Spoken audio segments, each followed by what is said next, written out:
ఒక మ్యామ్ అయితే పీలేరు నుంచి ఇన్స్టాగ్రామ్లో చూసి కలర్ ఇంప్రూవ్మెంట్కి ట్యాన్ రిమూవ్కి ప్రోడక్ట్స్ అయితే ఆర్డర్ పెట్టుకుంటున్నారండి. First time soaps, sunscreen gel, night cream, sweat controlling powder.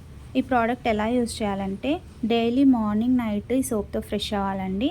Fresh అయిన తర్వాత ఈ సన్ స్క్రీన్ జెల్ అనేది ఒక 2 పంప్స్గా తీసుకొని స్కిన్ లోపలికి వెళ్ళే విధంగా 1 మినిట్ మసాజ్ చేసుకోవాలి.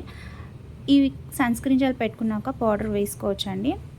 తర్వాత మళ్ళీ ఈవినింగ్ ఈ సోప్తో ఫ్రెష్ అయిన తర్వాత ఈ నైట్ క్రీమ్ అనేది 6 to 7 డాట్స్ కింద తీసుకొని ఫేస్కి అప్లై చేసుకోవాలా. అలా అప్లై చేసుకోవడం వల్ల ట్యాన్ అనేది రిమూవ్ అయిపోయి కలర్ ఇంప్రూవ్మెంట్ అనేది ఉంటుందండి. మార్నింగ్ సోప్తో ఫ్రెష్ అయిన తర్వాత ఈ సన్ స్క్రీన్ జెల్ అప్లై చేసుకున్నాక ఈ స్వెట్ కంట్రోలింగ్ పౌడర్ అనేది వేసుకుంటే ఈవినింగ్ వరకు స్వెట్ పట్టకుండా స్కిన్ అనేది ఫేస్ అనేది గ్లోగా ఉంటుందండి. మా ప్రోడక్ట్స్ నచ్చి ఆర్డర్ పెట్టుకున్నందుకు మీకు చాలా థ్యాంక్స్ అండి. రిటర్న్ గిఫ్ట్ వచ్చేసి teddy lipstick, teddy lip gloss. మాది వచ్చేసి Manikonda, Hyderabad, Puppalaguda, Sridivya colours beauty saloon opposite బాబాయ్ హోటల్. మార్నింగ్ 10 to నైట్ 10 వరకు ఓపెన్ అయ్యే ఉంటుందండి. సండే కూడా ఓపెన్ అయ్యే ఉంటుంది. All over India courier available. Local అయితే కనుక ర్యాపిడో కూడా చేస్తాం. సెలూన్కి విజిట్ అయ్యి కూడా మీరు ప్రోడక్ట్స్ తీసుకోవచ్చండి. స్క్రీన్ మీద ఉన్న నెంబర్ సేవ్ చేసుకొని వాట్సాప్ ద్వారా, కాల్స్ ద్వారా మీ ఆర్డర్ ప్లేస్ చేసుకోవచ్చు.